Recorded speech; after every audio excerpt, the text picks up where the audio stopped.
अस्सलाम वालेकुम व्यूवर्स, कैसे हैं आप? उम्मीद है कि आप खैरियत से होंगे। हम उर्दू ज़बान में अक्सर ऐसे जुमले इस्तेमाल करते हैं जैसे कि मैं इस मुसीबत से छुटकारा हासिल करना चाहता हूँ, वो आपसे छुटकारा हासिल करना चाह रहा है, मैं जानता हूँ वो ज़ाहिरी तौर पर मुस्कुरा रहा है। अब इसमें देखें, इन जुमलों के अंदर छुटकारा हासिल करना या जान छुड़ाना, और इसी तरह से देखें ज़ाहिरी तौर पर, तो ऐसे वर्ड्स जब हम उर्दू में इस्तेमाल कर रहे होते हैं अपने रोज़मर्रा ज़िंदगी में, जब इनको हम इंग्लिश में ट्रांसलेट कर रहे होते हैं, तो इनके लिए हम इंग्लिश के वो कौन से स्ट्रक्चर या कौन से वर्ड्स हम इस्तेमाल करते हैं, आज के इस लेक्चर में तफसीलन डिस्कस कर लेंगे। वो तमाम व्यूअर जिन्होंने अभी तक चैनल सब्सक्राइब नहीं किया, आप चैनल सब्सक्राइब करके बेल का आइकन दबा लें ताकि हर अपडेट आपको आसानी से मिल सकें। तो आइए, इनके बारे में आज हम तफसीलन डिस्कस कर लेते हैं। सबसे पहले हम छुटकारा हासिल करना, इसके लिए हम इंग्लिश में क्या इस्तेमाल करते हैं वो पढ़ लेते हैं। देखें, गेट रीड ऑफ हम इस्तेमाल करते हैं किस चीज़ के लिए? छुटकारा हासिल करना, या इसको आप ये भी कह सकते हैं कि जान छुड़ाना। किसी भी चीज़ से जान छुड़ाना, या किसी काम से जान छुड़ाना, या किसी आदमी से जान छुड़ाना, तो सब के लिए हम क्या इस्तेमाल करते हैं जान छुड़ाने के लिए? गेट रीड ऑफ का इस्तेमाल करते हैं। अब इसका फार्मूला कुछ इस तरह से बनेगा। देखें, सबसे पहले सब्जेक्ट इस्तेमाल करेंगे, फिर उसके बाद हम हेल्पिंग वर्ब इस्तेमाल करेंगे, फिर गेट रिड ऑफ के बाद उस चीज़ से जिससे हम जान छुड़ाना चाहते हैं उस चीज़ का नाम आएगा, मतलब वो ऑब्जेक्ट होगा। अब यहाँ पे ये होगा कि जब हेल्पिंग वर्ब चेंज होगा तो गेट क्या होगा? गेटिंग हो सकता है, गॉट हो सकता है। इसके फॉर्म्स क्या होंगे? हेल्पिंग वर्ब, या इसको हम ये कह सकते हैं टेंस के हिसाब से ये चेंज होते चले जाएंगे। जैसे कि मैं इस मुसीबत से छुटकारा हासिल करना चाहता हूँ, या इसको आप इस तरह से भी कह सकते हैं, मैं इस मुसीबत से जान छुड़ाना चाहता हूँ। अब इसका इंग्लिश तर्जुमा होगा, I want to get rid of this trouble. I want to get rid of this trouble. वो आपसे छुटकारा हासिल करना चाह रहा है, वो आपसे छुटकारा हासिल करना चाह रहा है, या वो आपसे जान छुड़ाना चाह रहा है। अब इसका होगा, देखें, he is getting rid of you.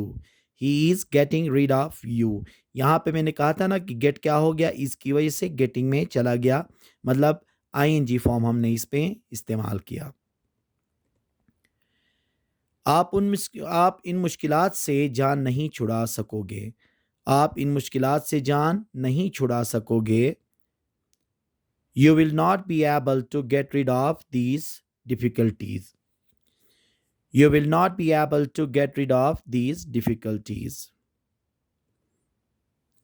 हम बीमारियों से कैसे छुटकारा हासिल कर सकते हैं?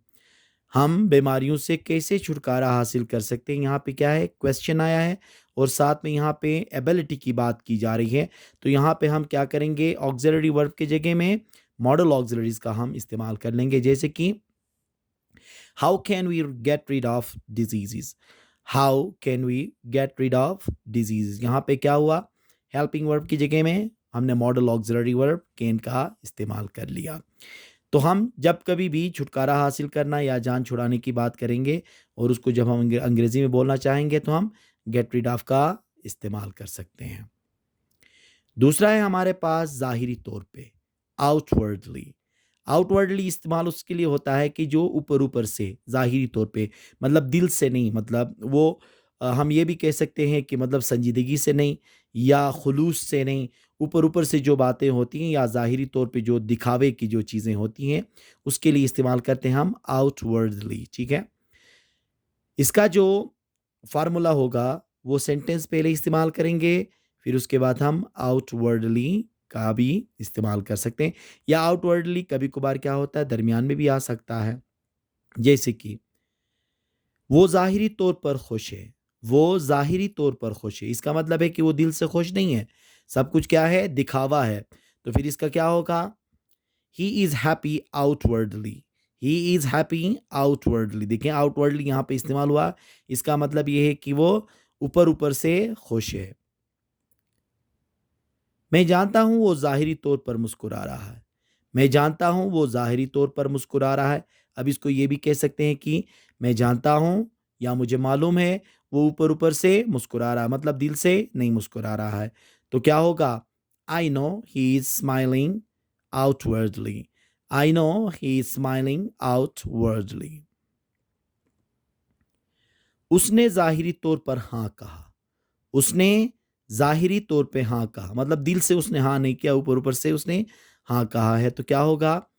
He said yes outwardly. He said yes outwardly. वो ज़ाहिरी दोस्त थे।